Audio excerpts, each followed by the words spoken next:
So, what actually happens in your brain when you fall in love? Is it some kind of magic, or is it just chemistry?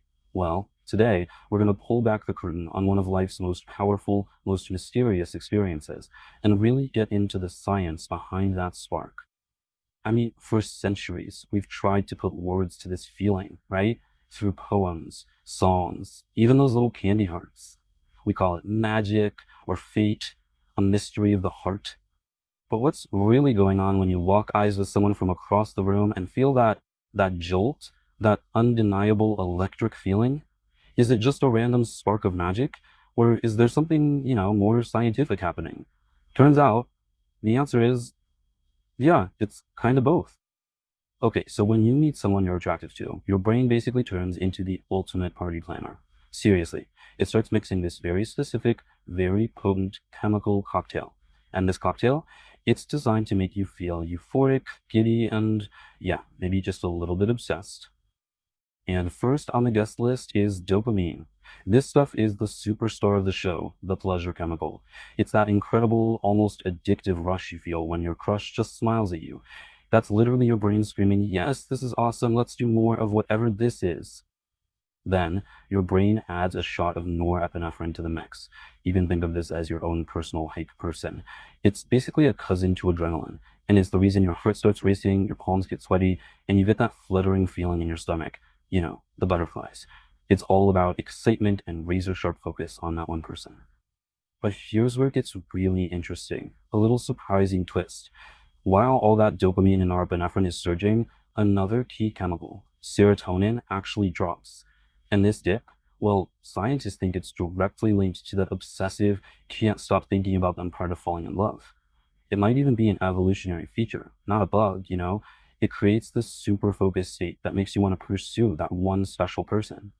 So you've got this very specific trio working together, this committee.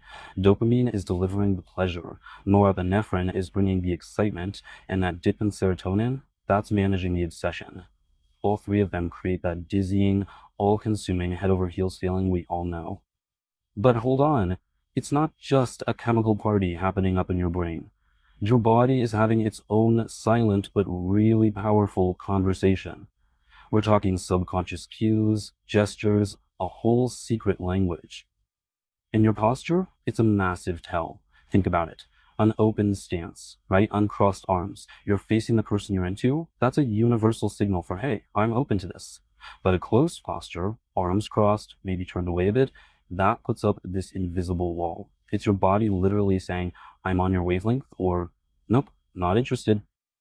Just look at the legendary romance between the singer Edith Piaf and the boxer Marcel Cerdan. Their physical connection was so intense, you could see it in their passionate embraces, those lingering touches. It was a powerful, visible sign of that intense chemical bonding that was happening inside.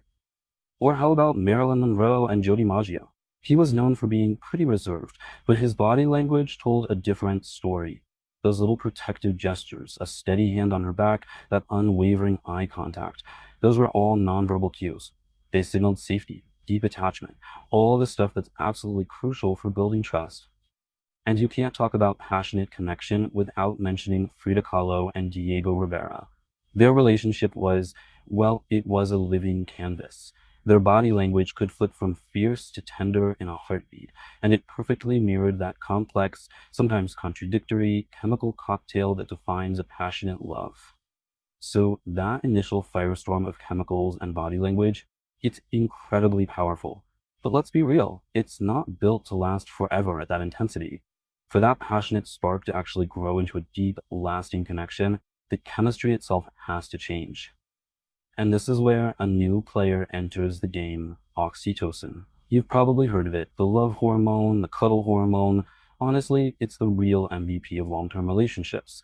It gets released during moments of intimacy and trust, and it basically acts like emotional glue. It's what deepens the bond and creates that sense of calm, secure attachment. Okay, now this is where it gets really fascinating for me. What does the brain of someone who's in a long-term but still intensely loving relationship actually look like? Does that chemical party just end? Well, not exactly. So, to figure this out, researchers led by the amazing Dr. Helen Fisher did this groundbreaking study. They found couples who said they were still madly in love after, get this, an average of 21 years of marriage, and they put them into an fMRI scanner and showed them pictures of their partners.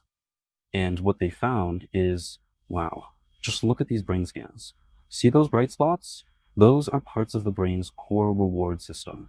This is the exact same dopamine-rich network that lights up like a Christmas tree during the crazy rush of new love. And here's the astonishing part. For these couples, after an average of 21 years, that system was still firing just as intensely.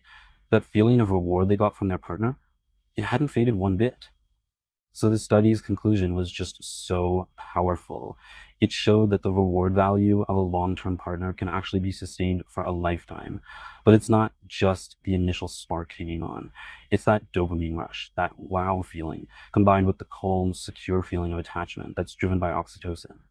It's the thrill and the comfort all rolled into one. It's the best of both worlds. So let's zoom out. What's the big picture here? Let's quickly recap this whole incredible journey of love that we've just mapped out, from start to, well, to forever. What we're seeing is that love is this amazing, scientifically observable process. It kicks off with that near instant spark. Then comes the chemical rush, that party of pleasure and excitement. That feeling is then communicated through the silent dance of body language. And over time, that can mature into a deep, powerful bond fueled by oxytocin, all while the brain somehow, amazingly, holds on to that initial feeling of reward. It's incredible. Which brings us to the big question, right? Knowing all this science, does it take the magic out of love? I don't think so. Not at all. In fact, I think it reveals that the magic isn't some random thing that happens to us. The magic is literally built into our biology. Understanding the beautiful, elegant science behind it all, it doesn't diminish the wonder. If anything, it just shows us that our ability to form these profound, lasting connections is one of the most incredible things about being human.